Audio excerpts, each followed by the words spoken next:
I don't understand mukbang, though. Oh, I don't be either. honest. It's weird as fuck. What is it? Mukbang? Mukbang. Mukbang? Mukbang! It's... Mukbang.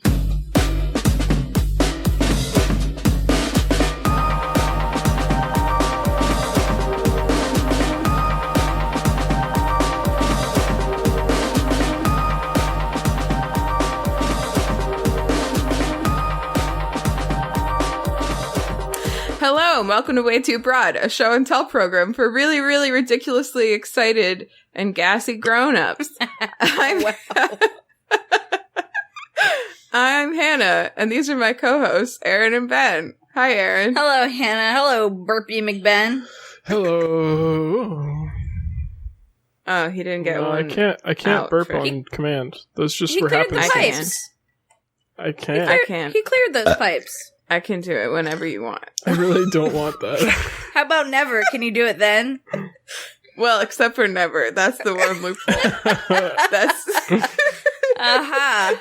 I found That's the exception. Found that loophole pretty quickly. It's the exception that proves the rule. I can't burp never. You know, I didn't understand that expression for so long. And then what happened? And then, I don't know, I think someone explained it to me, but now I get it. And I can I don't think I get it. I think I'm, There can't be an exception to a rule if there isn't a rule in the first place. Is basically the idea of it. The fact that there's an exception, like, if there wasn't a rule, there wouldn't be any exceptions to the rule. Oh. So, like, it would just be something Like- that's happening. It wouldn't be an exception to an existing rule. Like, okay, actually, here's a good example. No, like, think about, like, how people are always like, oh, a stay-at-home dad. Like, that is such a big deal. Mm-hmm. But that makes you realize that, like, that's not normal because of this weird unspoken, like, norm that moms are the ones that stay home. That's a really good example. So the rule is Thank that you. moms stay at home. Yeah. Because the exception... Oh, I see. And the stay-at-home dads are the exception. Yeah, the fact that we, like, notice that because it's an Oh, I exception see. proves the fact that there's a rule in the first place. I see. Okay. I get that now. I was thinking more like a rule like no running by the pool. Like, if there wasn't an exception, there wouldn't be a rule. But yeah, there is, and the exception is running by the pool. Yeah, but then it would be like, this one kid is allowed to run by the pool, and they're the exception. I don't know. No, that one doesn't really work.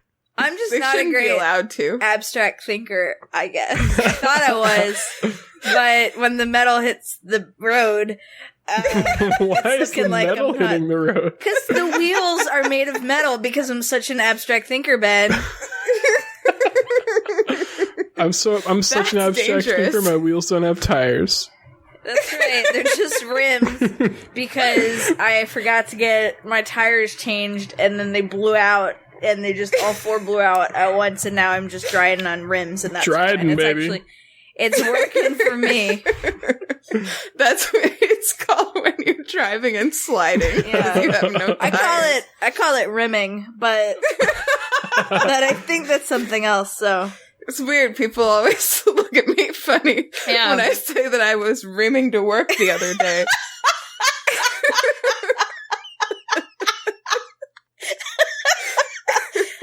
I don't know why. Aaron, what are you drinking there? I have 3 beverages here before me today. Oh, I've got a milk that I was dipping a brownie in. So it's got bits in it. Don't be alarmed. It's in a little cup. This is a Fairlife skim milk. I was just remarking to Molly today, like, isn't Fairlife so great? And you and Ian turned me on to Fairlife, and it's the milk that has brought milk back into our household. I'm so happy to hear that. Yeah. I just had some Fairlife today, too. Yeah. Have you... This is not a sponsored product. Can I rain on our Fairlife parade for a minute? Yeah, you sure can. Have you seen the videos? There was like an animal rights organization that released a video about the horrible treatment of cows at Fairlife's farms. Oh no! Yeah, like it's they like throw the calves around and stuff. That's so sad. But then it's I'll like have to- at the same time, like, obviously that's terrible, and there are, like, better ways to treat animals, but also the dairy industry as a whole is kind of fucked up. Yeah, that's true. I didn't realize that, and this makes sense when I thought about it, but, like, I didn't realize that, like, dairy cows are constantly kept pregnant. Because humans don't produce milk unless they're pregnant. So that's why there are a bunch of calves on dairy farms, is because they're, like, constantly pregnant, constantly giving birth. Wow. It's just like, oh man, can you imagine? No. It's like Handmaid's Tale bullshit, but we're cows. That's what the dairy industry is. Okay, Como clearly wants me to move my keyboard so he can lie down. Wow. He's being a little baby about it. Hold on a second. Here you go, bud. Wow, elbow. You see that elbow? Nice, and a little bit of pit, too. Here you go, bud. Lie down. There we go. Nice. Aaron, what are your other less depressing drinks? Yeah, well, I'm drinking a cup of guilt. I also have a decaf coffee and a Nicola. La Croix Nicola, bringing that back. Nice. Okay. I didn't buy more. Them eventually. Yeah, exactly. I didn't buy more. I've just had them. And it doesn't, they're long skinny cans, so they don't fit. I can't drink them out of my Yeti Coaster, which Molly has taken to calling her Yeti Cooter, which I don't endorse, but I want her to shine. But I'm just sitting it inside of it to keep it as cold as possible, so. Yeah, it doesn't fit tall guys. Not those tall guys. Or tall boys, actually. Not the tall guys or the tall boys. It certainly wouldn't fit the tall boys. But you could, you take the top off and slide it in as far as it would go for a tall boy. Yeah. But still have the same problem. Anywho. That's all for me. Well, I have 2 drinks, but they're the same drinks as last week. I got my seltzer, which is going to be disappointing. Oh my god. The worst one yet. That was Never been worse. That was a limp fizz. Kid. Nice. Can I just tell you, this is, like, probably gonna, like, date me as someone who's, like, just not turned 31 cool on the internet anymore. Yeah. But, like, I really, like, there are a few things on the internet that bring me more joy than coming across, like a picture that someone took from somewhere or a meme from somewhere that involves, like, 69, the word 69, number 69, and then, like, all the comments, just participating in a thread of comments that's entirely the word nice, just, like, really makes me really happy. I love it. Everyone's just in on this joke and we're all participating in it together. It fills me with joy every time. I love that. And you'll just scroll. It's scroll and I see nothing but nice. It's always funny. Yeah. It's like the universal funny. Yeah. No punctuation, no emphasis. Nice. My other drink is, the Costin Press ginger beer. Fiery root ginger blended with crisp apples, distinctly dry, made with pressed fruit. Yeah. Same as last week, but it's good. I had more. I didn't buy more. I just had more. Same as last week, but it's good. Ow, but I don't have any fingernails, so I can't open it. You just opened it. I heard it. Wow, I heard it. I also don't open cans with my fingernails. I open it with the little tab that they give you. So maybe that's your freaking problem. I overcame adversity. We're so proud of you. Thank you. Send me your address. I'll mail you a card. To open drinks with? No, like a congratulations for overcoming your adversity. Oh, okay. Ben, what are you drinking? I got an empty glass of ice. Oh, and no. This actually had key lime LaCroix in it. Drained that shit, and then I got a cup of ice water. Regular ice water. I was wondering if you had a cup of bubbly because on account of all your burping. That's true, yeah. I did. So I'm relieved. I did drain a cup of bubbly before we joined to clear the pipes. Have you, burping like this? Oh, God. The worst. That's not never. Why don't you try, Hannah? How do you know that you can't not burp? You burp never if you don't try. It's beautiful. Ben, have you put any more thought into my idea of getting a bigger cup for yourself? I don't want to buy. Put more thought into that? I don't want to buy new things right now because I'm moving soon. You could get one big cup. Pack. No. You go to a thrift store, find a big cup for like 50 cents, and have a big cup. Then I have to go and do that, you know? Does that make sense? Yeah. Yeah, that makes a lot of sense, actually. Maybe when you move back, I'll get you a really big glass as a housewarming gift. That's such a good idea. Thank you. Don't tell Ben. You guys know, today as we're recording this, it's Harry Potter's birthday. Happy birthday, Happy birthday, Harry Potter. Happy Potter birthday. How old is old Potter these days? Apparently about 49? 1980? What? No, 39. Wow. Wait. Yeah. What? Really? Yeah. He was canonically... They never mentioned what year he was born in the books. I googled this like yesterday. They never mentioned what year he was born in the books, but based on some context clues in one of the books, it's generally thought that he was born in 1980. Wow. So he'd be 39. I thought it would go by like how old he was the year the book came out. That's how I would do that math. It might be. If you Google how old is Harry Potter, it'll say, or his 12? birthday is in 1980. Wasn't he 12?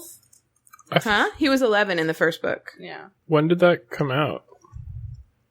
1999. So it took place in 1991? Even though it came out in 99? Yo! I guess so. That is crazy because I was just thinking the other day that I felt like Harry Potter was always the same age as me, so I was surprised that he was so much older based on Google math. And it turns out that's because if the first book came out in 99 and he was 11, then we were the same age. It came out in 97. Yeah. Oh, 97. Maybe 97. It's like... 86. Maybe, also J.K. Rowling's birthday. I wonder if she maybe, like... Because she was writing it for a while, right? The first book? I don't know. Maybe... Because I'm wondering if it's like maybe based on references from when she was writing it, which was like more like the early 90s, and then it didn't actually get published until 97. Something like that. Maybe. Well, all I can say is that Daniel Radcliffe looks great for a 40-year-old.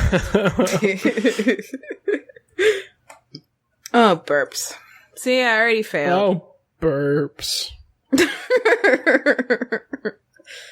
Oh, upfront stuff. Ben, you sent us, Aaron and me, Lizzo's Tiny Desk concert earlier this week. It was so good. I fucking failed to watch it, and I don't know why. Good. It sent me into a spiral of listening to Lizzo on Spotify, which I haven't listening. That's a portmanteau. Which I hadn't. I know her like hits, but I hadn't really like dug into the rest of like her albums. And holy shit, it's all so good. Yeah, it's all so good. I like her album a lot. Mm-hmm. I get her song stuck in my head constantly at this moment. Right at this moment, I have one stuck in my head. It's called "Water Me." Do you guys know that song? I don't. No. Oh, it's so good. And she has like a collaboration song with Missy Elliott that's really good. I watched I like that one. I watched the video for it. Missy Elliott looks amazing. Yeah. She's like 50 and she looks like younger than Lizzo, or her same age at least. Anyway, she looks younger than Harry Potter. She does. I just love her. I just think she's doing such a great thing. She's so great. Oh, and I saw something on Twitter today, Aaron, not to spoil it, but at the end of the concert, you know, Lizzo says, she like talks between all the songs, but at the end of the Tiny Desk concert, she says to the crowd, like, just remember, if you can love me, then you can love yourself. And someone wrote a thread on Twitter about how that's kind of like taking the whole concept of like, you can't truly love someone else until you love yourself, and almost like flipping it around and saying like, if you are capable of loving another person, you know, then you are capable of loving yourself. Yeah, I love that. Yeah. Yeah, I really like that part at the end. Did I send you guys the video of Chloe made for Truth Hurts? Yes. Okay. No, wait. I don't think so. I don't remember that. Hold on. Oh, you know what? I have it right here. I will, let's see. I will try to... Nice. upload it. Try to nice. And she's got a song. She's got so many songs that reference like masturbation or sexual fluidity. Or, I love it. Cunnilingus. Like, she's just so empowered. She's like one song where she calls herself her inspiration. Like, I am my inspiration. Mm-hmm. And then another one where she the chorus says, I'm my own soulmate, and has all this great stuff. She's just great. Ben, watch this video I just uploaded into Slack. Okay. And it's so good. With Chloe's permission, we can share it on Twitter. This is like my favorite video ever. Yeah, it's so good.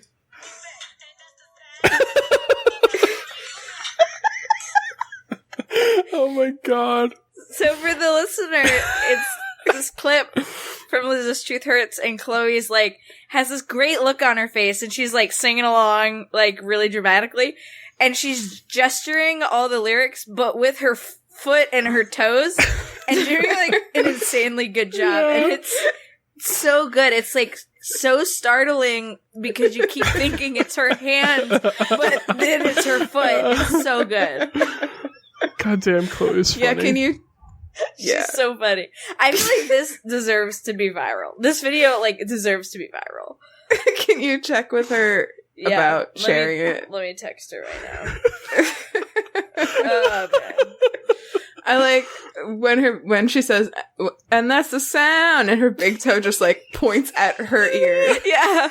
And like, that's the sound, like you would like tap at your ear, you know, with your pointer finger, like, it's the sound, she's doing that with her toe.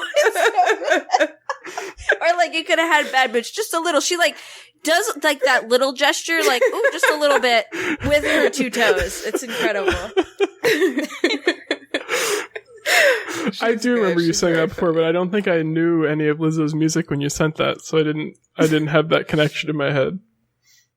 God damn, it's so good. Damn. Anyway, Lizzo's great. Everyone should just listen to all of Lizzo's music wherever you can. Yeah, it's and good. Chloe's music too. Yeah, Chloe's. Well, does anyone have any other upfront stuff? That's the horn telling us the upfront part is over. Oh, shit. Okay, well, we better get into it then. Oh, Hannah, have you listened to Conan O'Brien Needs a Friend yet? I did. I listened to the Middleditch and Schwartz episode, and I listened to the Tig Notaro episode, and a couple others I can't remember. Some great apps. Some great apps. Does it, are you still finding your issue with the interview style, or is it a little less for this one? I am finding that the beginnings of the interviews are my least favorite parts of the show.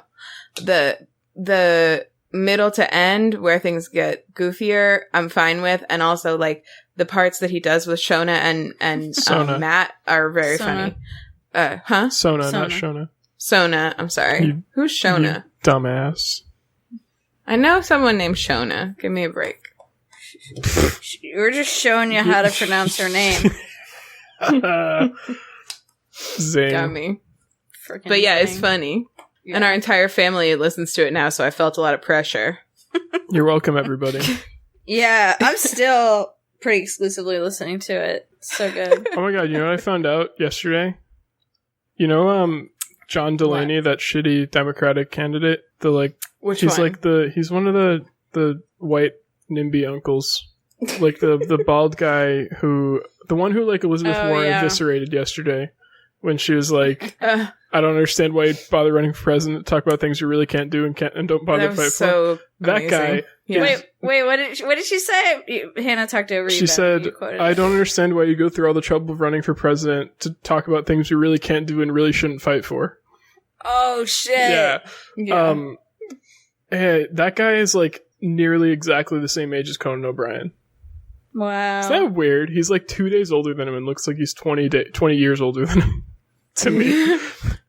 Also, I need to tell you that John Delaney just tweeted, like, not 2 hours ago, not 3 hours ago, which is like a day after this debate where Elizabeth Warren murdered him on stage, just tweeted like a comeback. Oh my God. I was I feel for him. Like, we have all been there. Like, but then usually you don't tweet it. You just you just snap your fingers and feel some regret and dream about it every other, month or so, and you move on with your life. Yeah, and then just think about it every once in a while, you know, when you're feeling happy, just to, bring you down a little bit. Right. But there was that one time that I really should have said, it's not a great comeback anyway, but. Do you guys follow Rob Delaney on Twitter, right? Yeah. I haven't been on Twitter, but yeah. He's so funny after the debates because he says that John Delaney is his nephew or his son. And makes someone tweeted, Rob Delaney, your rowdy son John Delaney got loose again and was galloping around the stage. You need to call him home and make him eat one green bean for each year-old he is. And then he retweeted that, and he also tweeted a screenshot of his mentions, and he was like, time to take a big sip of coffee, log on and see how my nephew John did in the debate last night. Oh man. That's too much John Delaney airtime though. That's enough of that. I hate debate season. And I love it. I don't know. Conflicting feelings. Yeah. All right, let's pop in. Erin is first this week. Hello. Hi. So, I was just in the mountains of North Carolina, in Asheville, North Carolina, with my beautiful wife, Molly. We were having a delightful long weekend in Asheville, North Carolina, up in the mountains of North Carolina. And Asheville... Carolina. In North Carolina, up in the mountains in North Carolina. Hannah, have you been? You've been. Yeah, once, yeah. One time. I remember you going before me and just, talking about the fireflies and just, how beautiful it was and just, it is beautiful. Ben, have you ever been to Asheville, North Carolina, up in the mountains of North Carolina? Do you know we don't have fireflies here? Oh, get out of there, Ben. Yeah, move. It's bad. But I do it. You gotta move. You gotta move. If you don't have bugs, you don't have bugs. You know what I mean? So anyway. That's exactly correct. You know where they do have fireflies is Asheville, North Carolina, up in the mountains of North Carolina. Right? Yep, that is in the mountains of North Carolina. One thing that we stayed at this really nice Airbnb kind of up in the mountains up there in North Carolina. And we were getting into our car to go to dinner, and we saw some black bears just crossing the street. Whoa. Up there in the mountains in North Carolina. That was really cool. Anyway, so actually, if you haven't been North Carolina, anyway, it's up there in the mountains in North Carolina, and it's kind of this hippie place. It's very cool, very hip. Here's an example. Downtown, very cool, very hip, very walkable. In the mountains of North Carolina. Up there in the mountains of North Carolina. To give you an example, really nice mountain views of the mountains of North Carolina. It's really nice. But here's a good example of kind of how hipster it is. The night we went one night to a bar called Crow and Quill.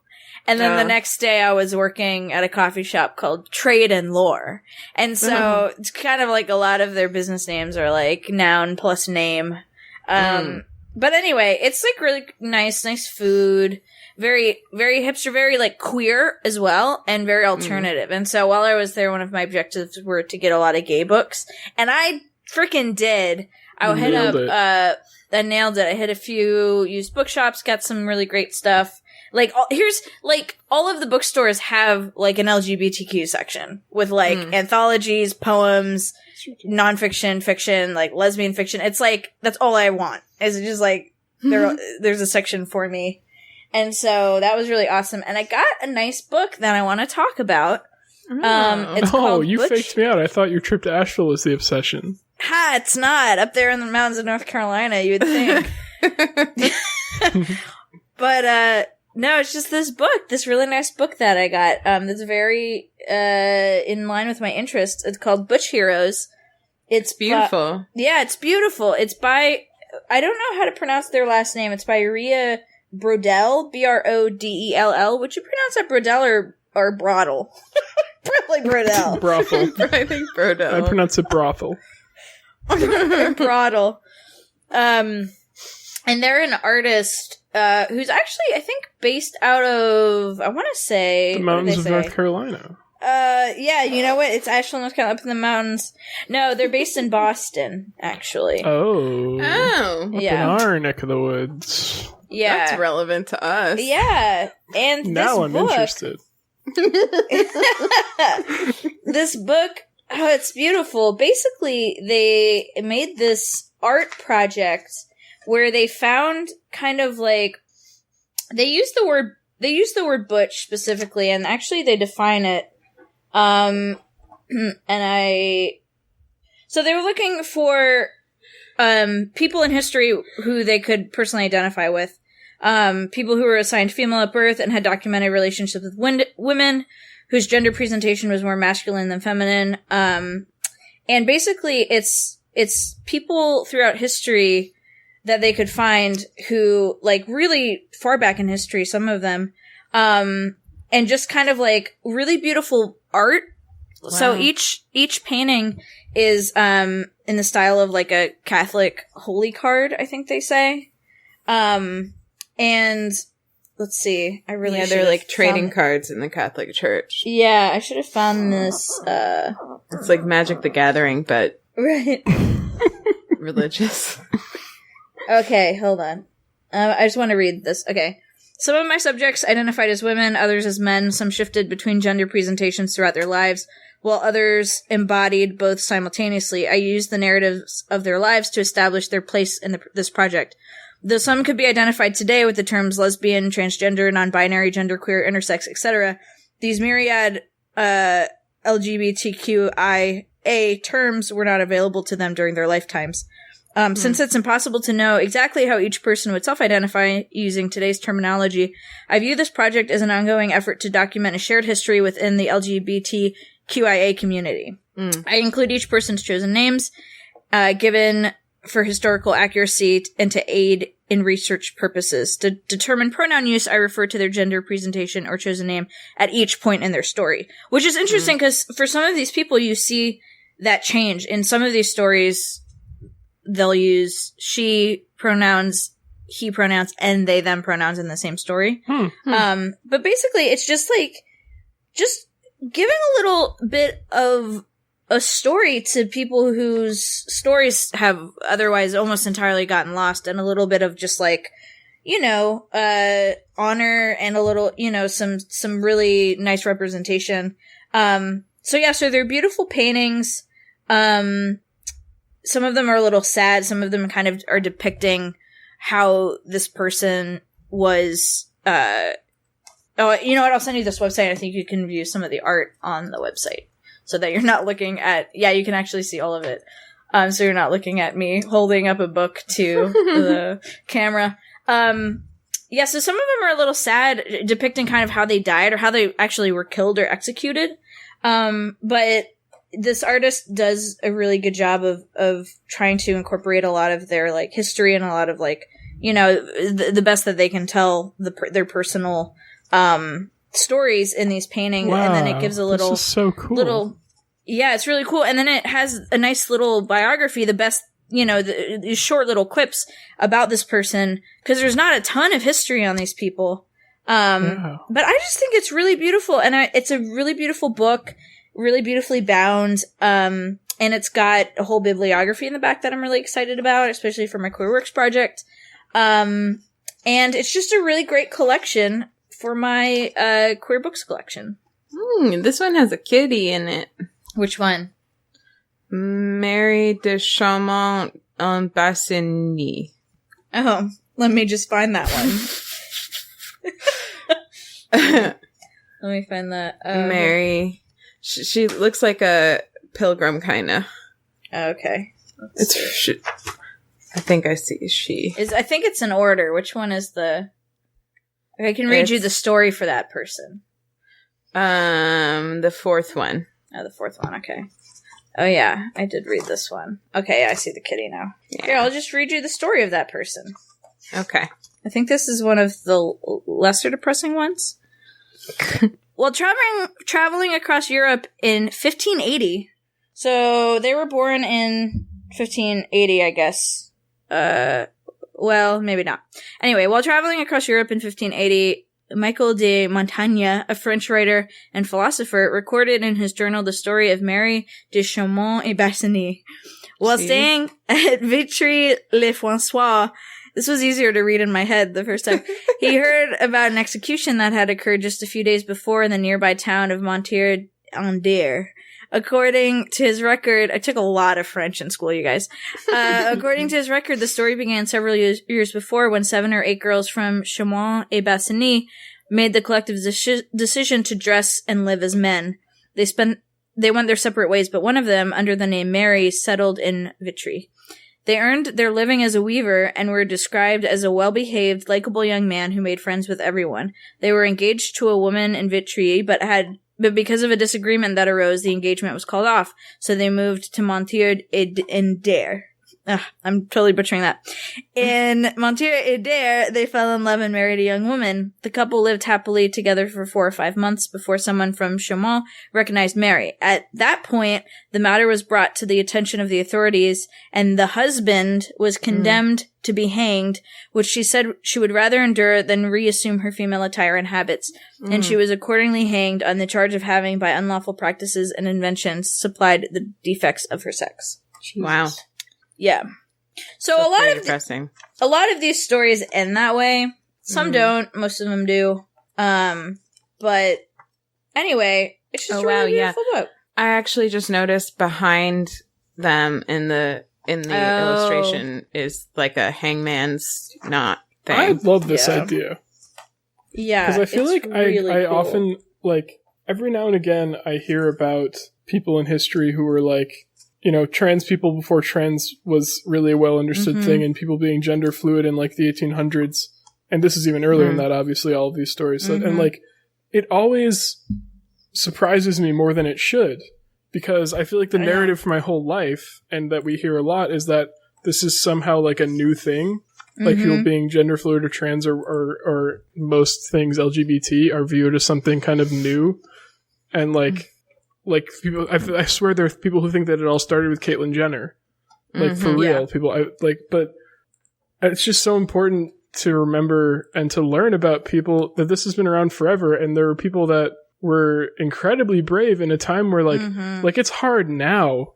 It's really, really hard now to be trans. And back then it was like, I mean, literally you would get like hanged for it. Like I think a lot of these stories probably end in executions for just being who you are. So I think the name Butch Heroes is a great title for that book too, because it's like it takes a lot of bravery and courage to be who you are in a time like that. That's so cool. Yeah, it's really neat, and that's like it's totally true. Like a lot of these people were executed or beaten, or you know, publicly for things. Even for some of these, it's like for a crime they couldn't even articulate. Yeah, right. Yeah. It's just for otherness. Yeah, you know. Yeah, exactly. So, yeah, agreed. And it makes me think about, like, these are just, like, I feel like scraps. These are just scraps of history that we have. I mean, this book is so thin, I feel like it could be huge, you know? Yeah, and there's no way this phenomenon was well documented in, like, the Middle Ages, you know? Exactly. And so it's just, like, all of these, you know, it makes you think about, like, all of the people in history who were brave enough to leave a mark, even because it was the mark they left was a really horrific, you know, thing that they went through. And then all of the people who were brave enough and got away with it quietly, and all the people who were not able to do it and who suffered quietly through their whole lives. So just really, really interesting to have this scrap of history and a really beautiful presentation. Is Ann Lister in here? She's not. Nope. Oh, well. I know. She was I looked for her first. But this is like every one of these, you know, if they had happened to be an incredibly fastidious, I don't know exactly what that word means, journaler. Yeah. You know, they could have their own incredible BBC series. Exactly. Yeah. Exactly. If they're like, maybe they were, and they're, you know, history got destroyed along the way, like Ann Lister's almost did. So, is true. Oh, this person got their MFA at Tufts. Wow, this is amazing. Yeah. I'll put this link out, too. Oh, and you can click on all these on their website and see the little history that I just read. Is it like what's in the book? Sorry? Is it what's on the website like what's in the book? Oh, that's cool. Mm-hmm. Yep, I think just about everything. Yeah, everything that you read before was on the page for that. Oh, gotcha, cool. I didn't realize that till... Well, you were reading it. I was reading. I was reading along with you. It's like we were in class. I was reading. Huh. Wow, this is really, really cool, Erin. Yeah, I'm really enjoying it. Highly recommend picking up Butch Heroes by Rhea Brodell. Very nice. Or Brodell. We're not sure. I tried looking on their website to see, but there's no helpful pronunciation guide. I think it's probably Brodell. I think it's probably Brodell. Oh, they're like paintings that also hung in a gallery. Mm-hmm. Who painted them? And they have a cat Rhea on their Instagram. Brodell. Their first picture is a picture of them painting with a cat in the back. With a cone on. With a cone on. Oh, Rhea Brodell also painted them. Wow. Yeah. Yep. That's Beautiful. Awesome. Give them a follow. And they have some other nice art on their website. Yeah. Cool. That is all for me, folks. Very cool. It's awesome. I just followed them on Instagram. Wait, do they have more?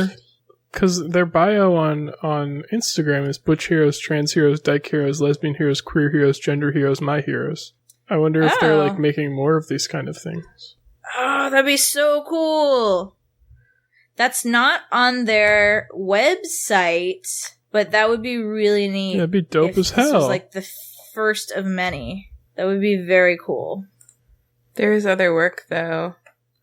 I'm a fan of this creator. Same. Okay. I'm being distracted by art. Okay. Should we pop into me now? Mm-hmm. Pop in you. Okay. So, this week has been, like, we talked last Tuesday, so it's been about a week since we all gathered here. It's been, to be quite honest with you guys, a really long and stressful week stretch of time.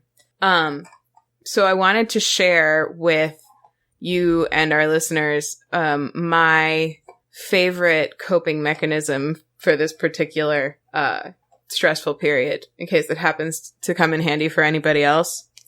It's cocaine. Stress eating. No, it's a Tortilla chips. Okay. It's sort of a genre of television that I've been just voraciously consuming, and a couple of shows in particular that I don't often go out of my way to watch, but when I do, it usually means that I'm really stressed out about something, and I find it very satisfying in a very kind of distracting kind of way. They're kind of, the genre overall is basically MTV reality shows. Okay. But a couple ones I want to specifically talk about, which are the ones I've been watching this week, are Are You the One?, which is a reality dating show, and Catfish. And I was actually really surprised I hadn't talked about Catfish yet, but it's not in the index, so I don't think I have. I feel like I remember you talking about it at some point. Yeah, maybe it wasn't like a full-on obsession. Maybe I like mentioned it in an upfront or something, because it's not on the, I don't know.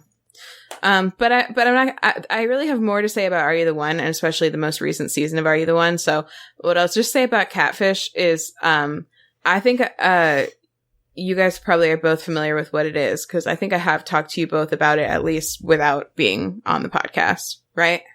Yeah, it's a big fish. It lives in rivers. They have whiskers, so they look like cats. You catch it by sticking your arm in its mouth. Yeah, it's called noodling. So yeah, we know all about that. I know about Catfish. The show. I know, I haven't seen it. I know the most about it from seeing the Amy Schumer sketch on it. Have you seen that? I don't Inside Amy Schumer. So. No, I have not. Has like a catfish sketch. It's really funny. I'll find it and send it to you anyway. For anybody who doesn't know that's listening to this, Catfish is a show about online dating, basically. It's a show where this guy, it started out as a movie.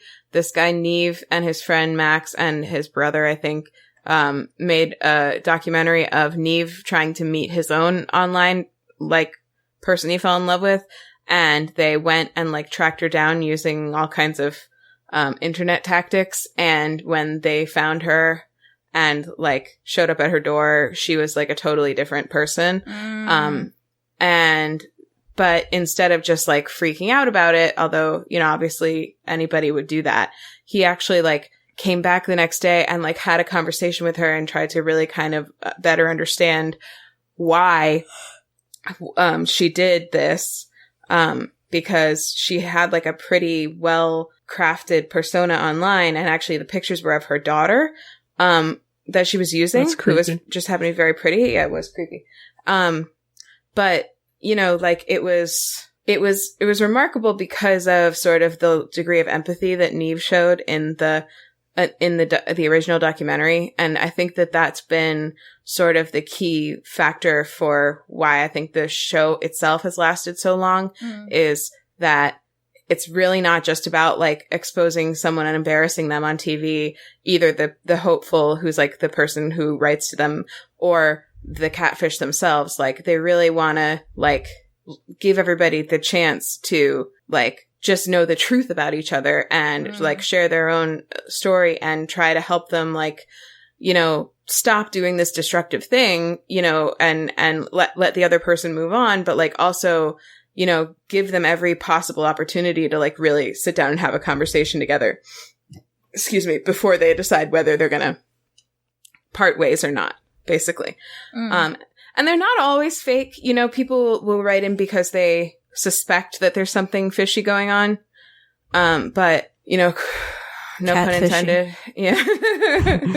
but sometimes they're just, like, literally just, like, they don't have access to a lot of the technology that you would use to, like, video chat with someone. And that's suspicious, but it can also just mean, like, you're really broke. Yeah. So, yeah. So, I just always really, like, when I remember it exists, I'll usually kind of binge it. But this week it was really helpful because it just is, like, it can be, like, quite engrossing, but it does do, as with every MTV show, it does do the thing where it's like, you know, it'll pause for emphasis for, like, much longer than it probably paused in real life. And really just, like, build up every single moment. So, and, you know, I don't always have the patience for that, but when I'm, like, kind of feeling down, it's nice to just kind of, like, give in to that sort of editing trick. Yeah. There was also, I just want to shout out, like, if anybody, like, goes and watches Catfish because of this, I don't know if this is the best episode to start with, but there's an episode, it's the second to most recent one that's aired right now, and I don't know if the season's still going though, so I think the girl's name is Taylor. Let me see who the name of the Taylor and Christian. It's season 7, episode 34. Taylor and Christian. Wow, that's a lot, like, of episodes and seasons. Yeah. It's like the funniest episode of any reality show I've ever seen. It's incredibly funny. Like, I don't want to give too much away, but it's funny in a way that's, like, extremely meta and good. And also, this season 7, or at least some part of season 7, Max, who's, like, been, like, Neve's sidekick through the whole series, had to leave the show. I'm not sure why, but they've been kind of, like, you know, doing, like, rotating guest hosts. And one of the guest hosts is Tallulah Willis, Bruce Willis's daughter. Oh. Bruce Willis and Tallulah Willis. His daughter is named Tallulah? Tallulah Willis. I think it's Tallulah Willis, right? Yeah. Yeah, Bruce Willis and Demi Moore's daughter. Wow. Yeah. And she's an artist. She's, like, awesome. Like, I hope that she stays on full time. They've done, like, 3 episodes with her, but she was in that really funny episode too, and it was just great. She's kind of just a joy. Can I stream this for free anywhere? We watch it on Xfinity, which we use our parents' login, so I don't know. You can probably stream an episode on MTV.com for free. Cool. Sorry. Maybe YouTube. I don't know. Probably not. Meh. The other one, which you also probably can't stream for free anywhere, because it's also on YouTube. It's also on MTV, is, Are You the One? So Are You the One is, put a bunch of dating hopefuls in a house and like have them like try to pair off with the right person kind of show. But like the twist is that there is actually a right person. Like they do a bunch of like tests and like questionnaires and interviews with them beforehand, and like quote unquote love experts that are never shown, like pick a perfect match for every person in the house. And then they put them in the house together. And, but they don't tell anybody anything about their perfect matches, and they just have to try to figure out who it is based on like, you know, talking to each other and learning things about each other, and, you know, quote unquote, following their heart or whatever. And so it makes for a really interesting game. The interesting twist and the thing that's making it like really fun for a lot of people, including me for this season, is it's called, Are You the One, Come All? And everyone on the show is either like bisexual or pansexual or like sexually fluid. Like they're wow, basically, that makes it so much harder. So much harder. They did like take the difficulty down a little bit in that there's usually 20 people, but this season there's only 16 people. So there's 8 possible couples instead of 10 possible couples, but they still have 10 weeks to figure it out. So that helps a little bit. But so far, they're being really, did I say those numbers right? 16 people instead of 20. Yeah. Mm-hmm. But they're really sucking at it so far. They're like halfway through. And, the way that you play the game is that like once a week, there's like a matchup ceremony, and everybody in like random order, but it's different every week, goes up to like this, you know, they basically are called up to talk to the host, and then they're told to choose someone, like anybody who still hasn't been paired up yet, to be their perfect match for that week. And they sit together. So once everybody's paired up, then they make, there's these big lights, and there's like 8 lights total, but they all start out not on. And then like they turn on as many lights as there are perfect matches sitting together in the matching ceremony. Oh, that's fun. So they know at the end of the ceremony, all they know is how many perfect matches were together. They don't know who it was. The only way to find out who you're, like, whether you are a perfect match or not for sure is, to go into what they call the truth booth. And you have to get voted into the truth booth by other, by like your other housemates. So you have to like do a challenge, win the challenge, be in the right pairing that you wanted to be in, and then get voted into the truth booth, and then also be, proven to be a perfect match. And then that's like, you can leave the house at that point and go be with your perfect match in like a separate location. So you're kind of taken out of the picture, but then that's a guaranteed like beam, you know, for the rest of the game. And like it helps with, you know, everybody else figure their shit out. But yeah, it's fucking complicated because like anybody can be with anybody. Anybody can be anybody's perfect match. And everybody is still just like total, like, you know, the way they cast that show, it's all just like, they all like drink way too much and, you know, are extremely horny all the time. But, but like basically the it's like instead of the boom boom room having like 2 people in it at once, sometimes it has 5. Like that's kind of what ends up happening. But it's been just really kind of super fun to watch. They have like a non-binary person on there who's like a total joy, and also a trans person.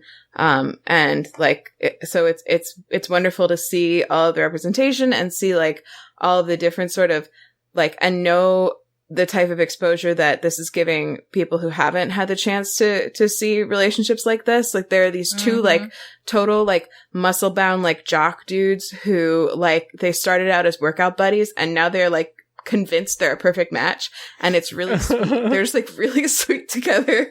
Like it's just like nice. It's just nice to see. As much as it's still like definitely trash reality television, it's like, yeah, it's also like, what if feeding me a little bit? What if you don't like agree with your, like, what if like those people are not their perfect matches?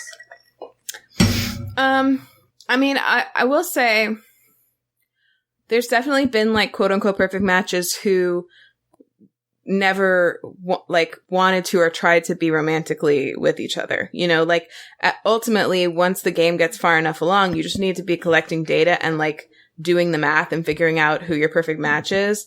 And it's not like they pull them out of their asses. Like usually like these people have something in common, or there will be like something that is like a clear flaw in the way that someone has chosen partners in their past that this person kind of answers for. And they have to kind of figure out what those things might have been that the people that were matching them up were thinking. Usually though, the people who are perfect matches with each other, like, are at least, like, really compatible as friends. But, like, definitely there's been couples that have come out of the show that were not perfect matches in the show. You know, it's all, you know, half of it's chemistry anyway, but. Yeah, true. But they just have to, really, ultimately, the only thing they have to do right in terms of pairing off is doing it at the matching ceremony. And they win $1 million if they're able to do that. Wow. So, damn. Yeah. Yeah, I've never gotten any clarification on whether it's $1 million each or $1 million total. But it's a fair bit of money either way for across 16 people. Yeah, cool. Mm-hmm. So that's been really fun. It's also been fun to like watch my Twitter feed, which heavily skews towards queer folk talking about this season and now knowing what they were talking about. So, yeah, that's it. Nice. Very good. Thanks. This sounds really nice and stress-free. Yeah. It's very distracting and fun. Makes you laugh a lot. Makes you LOL. Laugh a lot. That's right. Laugh a lot. That's what LOL stands for. Yes. So, Ben, what's your obsession? Good one. My obsession is so not stress-free. It's not stress-free television. Is it stress? It's a crime show. So it's like in the dark. It's not in the dark. Oh my god, when we were listening to last week's episode together, when you said that the dog's name was Waffle, before you corrected yourself, Molly was like, "It's Pretzel!" Offended. She's not letting you get away with anything. I'm glad to know that Molly watches in the dark. Molly is on your case, toilet face. Continue. No, it's not in the dark. It's a British crime drama that came out a few years ago. Peaky Blinders. No, I'm really amazed I didn't watch it. It's Broadchurch. Broadchurch! Oh. Did I not have that as my obsession, Ben? Did you? I don't think you did. I've only seen season 1. What season are you on? I have only seen season 1 also. I'm waiting, because Kylie's in DC right now. So I'm waiting for her to get back to watch. Why'd you say that so weird? I don't know. Is she meeting the president? No. I didn't talk about it. I don't know why not. It's so good. So I don't have an explanation. It stars fucking. This is why I don't know how I didn't see it before. The two main characters are played by David Tennant and Olivia Colman. It's Colman, right? Not Coleman. Who that? I don't know. You don't know who Olivia Colman is? She's the stepmom. She's the stepmom in Fleabag. She's a stepmom. Oh, I love her. Also, she just won an Oscar for being The Favorite. Yeah. I love her. Yeah. You don't know who she is. I googled her. I see her face. She's great. I love her. And then David Tennant, of course, is the best. Love David Tennant. Isn't she great? Like, she's such a good actress. Like, I saw her in Broadchurch and did not realize that she was the stepmom in she's Fleabag amazing. Until my rewatch of Fleabag, and I was like, oh yeah. Also, it's cool to hear... She's such a different person in this show. It's cool to hear David Tennant with his real accent, because he plays an English guy in most of the things he's in, but he's actually very Scottish, and he's very Scottish in Broadchurch. Yeah. And then also... What's it about? It's about... So this is where it gets sad. It's Broadchurch is the name of this fictional town on like the southwest coast of England. It's like a beach town. And there's a murder of an 11-year-old boy. I've seen this. And then I've seen at least part of this. Olivia Colman and David Tennant play two detectives who are trying to solve the case. What if they played one detective? That would be crazy. Can you imagine? It's an art film. Also, kind of a cool thing, Jodie Whittaker plays the mom of the dead child. She is currently the doctor on Doctor Who. Mm-hmm. David Tennant was the doctor like 3 doctors ago. I think you mean Doctor Whom. And then also Arthur Darvill, who is from Doctor Who, is in it. He was Rory. Wow, bad name. It's fine. Arthur Darvill. A lot of R just sounds. Stay in that R space. Yeah. Most of the it's time. Not good. Arthur Darvill. Just keep your mouth at that R shape and you're good to go. Arthur Darvill. Arthur. Arthur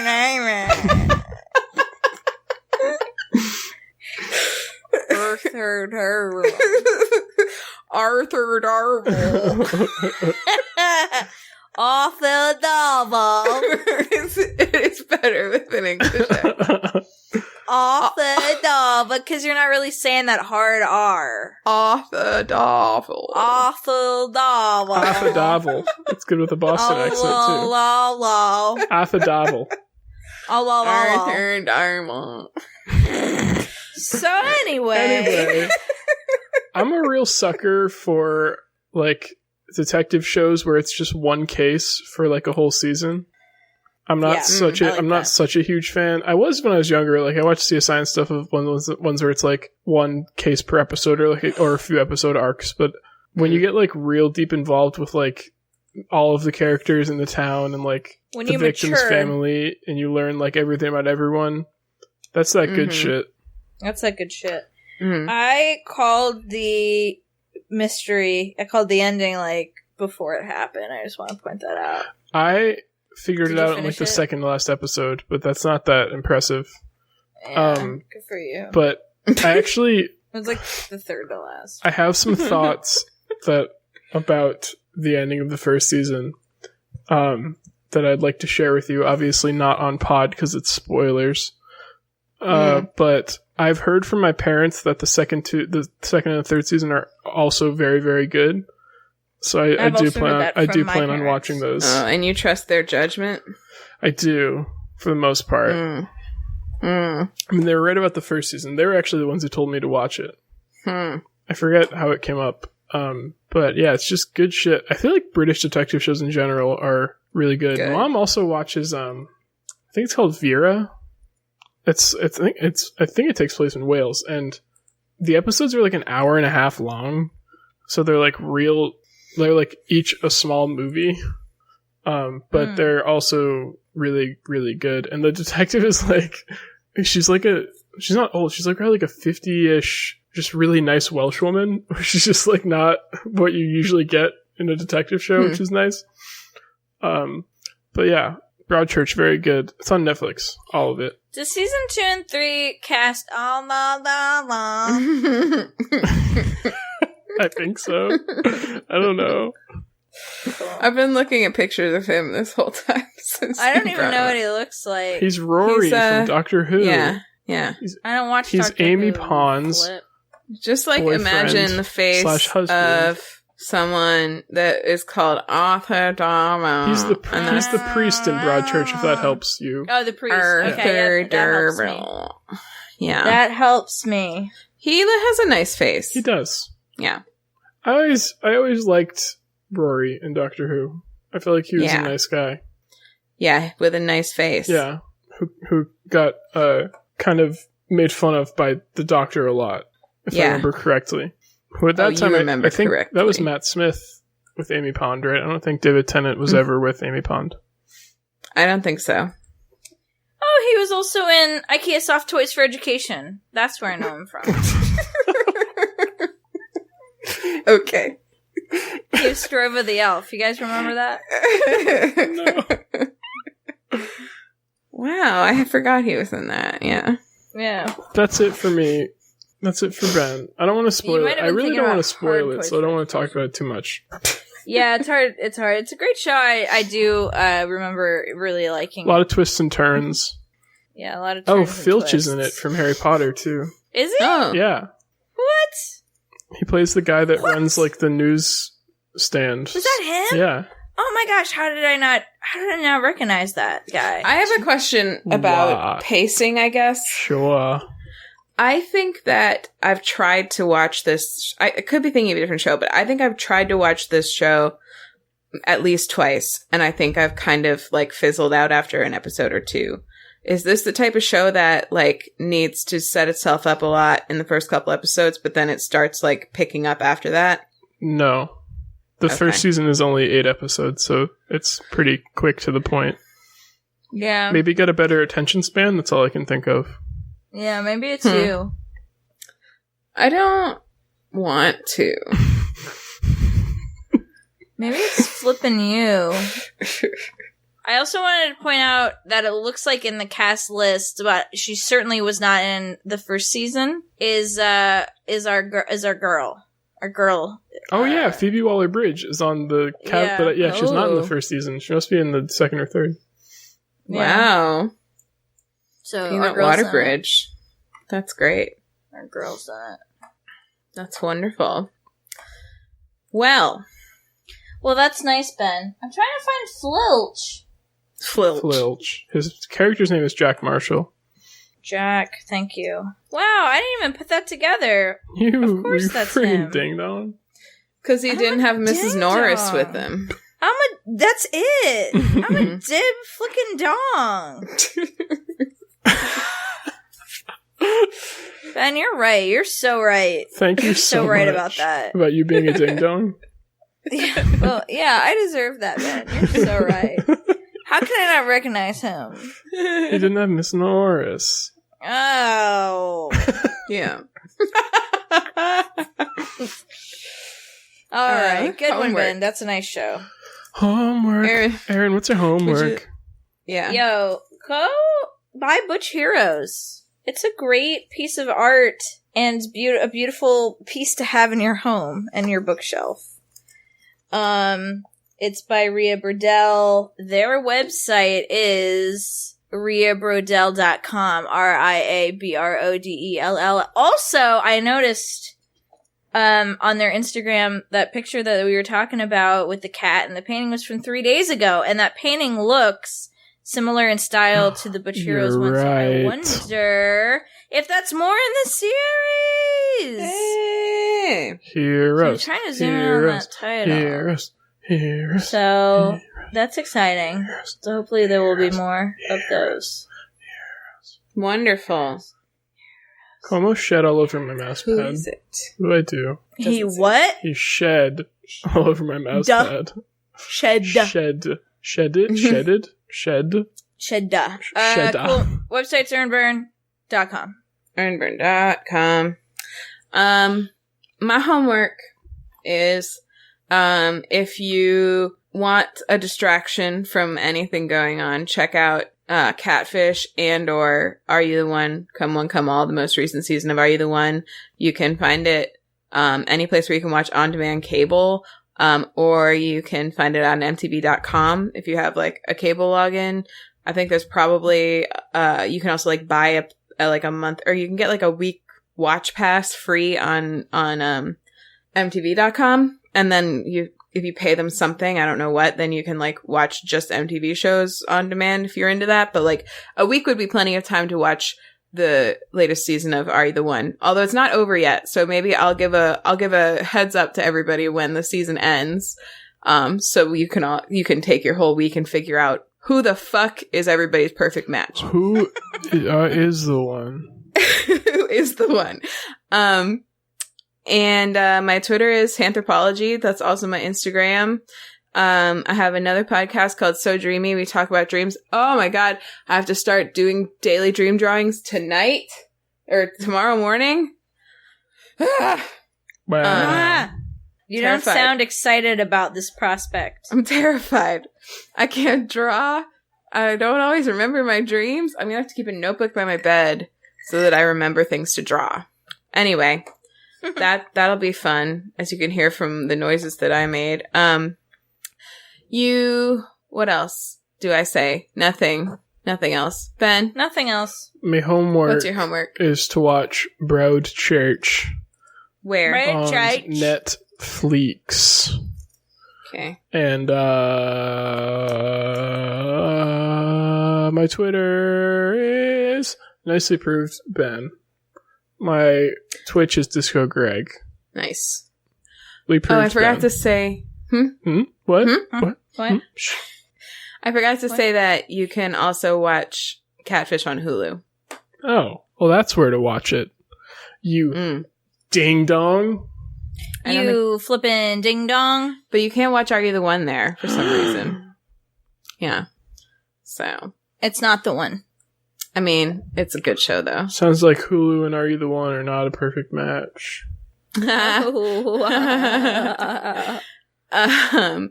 Okay. I interrupted you, Ben. Did you have more to say? No, it was the very end of mine. Okay, very end.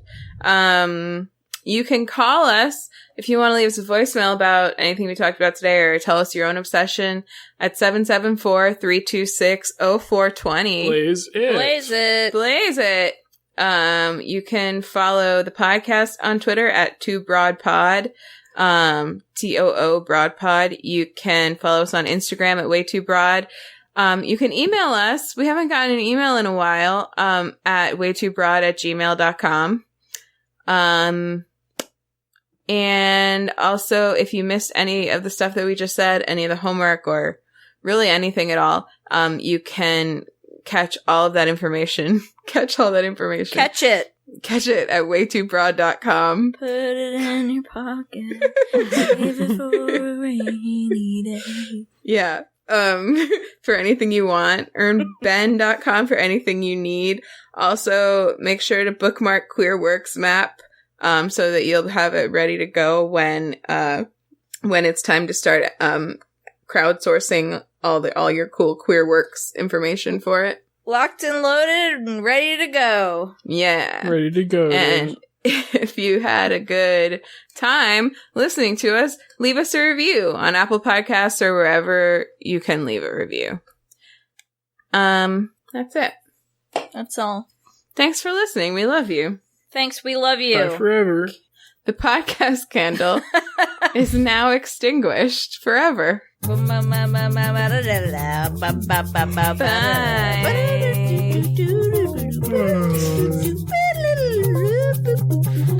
I have the track, so. Oh, you don't need me to do that?